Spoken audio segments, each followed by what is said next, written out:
Hello, আমি রাঙা Chatterjee, political science tuition teacher. আজকে আমি হবসের সার্বভৌমিকতা তত্ত্বের সঙ্গে রুশোর সার্বভৌমিকতা তত্ত্বের একটি তুলনামূলক আলোচনা করব। হবসের সার্বভৌমিকতা তত্ত্বে আমরা দেখতে পাই যে হবস বলেছিলেন প্রকৃতি রাজ্য দুর্বিষহ ছিল, যেখানে রুশো বলেছিলেন প্রকৃতি রাজ্য মর্তের স্বর্গ, অর্থাৎ প্রকৃতি রাজ্য কিন্তু একদম স্বর্গের মতো ছিল। কিন্তু হবস যেখানে দুর্বিষহ বললেন, রুশো যেখানে মর্তের স্বর্গ বললেন, রুশো কিন্তু পরবর্তীকালে তিনি বললেন যে সেখানে ক্রমশ জনসংখ্যা যখন বৃদ্ধি পেতে লাগলো তখন প্রাইভেট প্রপার্টি বা ব্যক্তিগত সম্পত্তির সৃষ্টি হলো এবং সম্পত্তিকে কেন্দ্র করে মানুষের মধ্যে সংঘর্ষ তৈরি হলো, যখন পরিস্থিতি কিন্তু দুর্বিষহ হয়ে উঠলো। অর্থাৎ হবসের সার্বভৌমিকতা তত্ত্বে প্রকৃতি রাজ্যে প্রথম দিকে স্বর্গ থাকলেও পরে কিন্তু হবসের মতো দুর্বিষহ হয়ে উঠলো।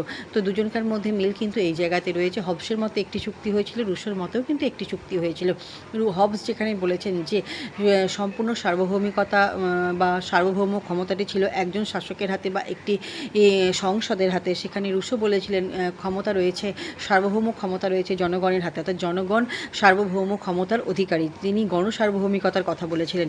কিন্তু গণসার্বভৌমিকতার কথা বললেও কিন্তু সার্বভৌম ক্ষমতা কখনোই জনগণের হাতে থাকতে পারে না, কারণ জনগণ যতক্ষণ ঐক্যবদ্ধ ততক্ষণ ক্ষমতা থাকবে। আদারওয়াইজ ক্ষমতাগুলো যখন আইসোলেট হয়ে যায় তখন কিন্তু সেটা সার্বভৌম ক্ষমতা থাকে না। সুতরাং জনগণ বাধ্য হয় কিন্তু কোনো একটি সরকার বা কোনো মানব গোষ্ঠীর হাতে সেই ক্ষমতাকে তুলে দিতে, তখন সেই মানব গোষ্ঠীটি কিন্তু সার্বভৌম ক্ষমতার অধিকারী হয়ে ওঠে। এখানে হবসের লেভিয়াথান আর ওখানে যদি আমরা রুশোর সোশ্যাল কন্ট্রাক্ট দুটোর মধ্যে যদি তুলনামূলক আলোচনা করি, তাহলে আমরা দেখব যে তিনি রুশো ঘুরে ফিরে হবসের লেভিয়াথানকেই কোনো না কোনোভাবে বর্ণনা করেছেন। এই জন্য রুশোকে অনেকেই বলেন যে স্কন্ধ কাটা লেভিয়াথান, অর্থাৎ মুন্ডহীন লেভিয়াথান।